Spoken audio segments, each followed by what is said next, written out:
अस्सलामुअलैकुम सामीन। 2 ज़िलक़ादा और 11 मई है।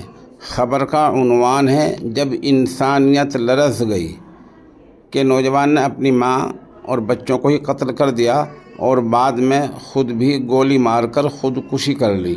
मामला उत्तर प्रदेश के ज़िला सीतापुर का है।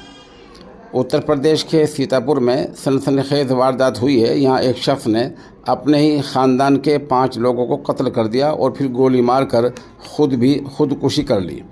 ज़िला सीतापुर के रामपुर मथुरा थाना इलाके के गांव पल्हापुर के 42 साल अनुराग ठाकुर ने अपनी मां सावित्री, बीवी प्रियंका, बेटी अश्वनी और दूसरी बेटी आशवी और बेटे को कत्ल कर दिया है।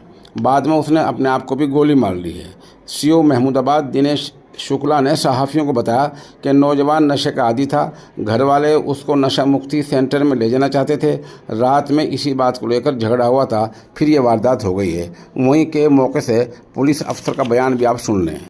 थाना रामपुर मथुरा के अंतर्गत ग्राम पालापुर से आज सुबह पुलिस को यह जानकारी मिली कि एक व्यक्ति जो मानसिक रूप से विक्षिप्त है, इसका नाम अनुराग सिंह, उम्र 45 वर्ष बताया जा रहा है, इसके द्वारा अपने परिवार के 5 सदस्यों की हत्या करके स्वयं को गोली मारकर आत्महत्या कर ली गई है।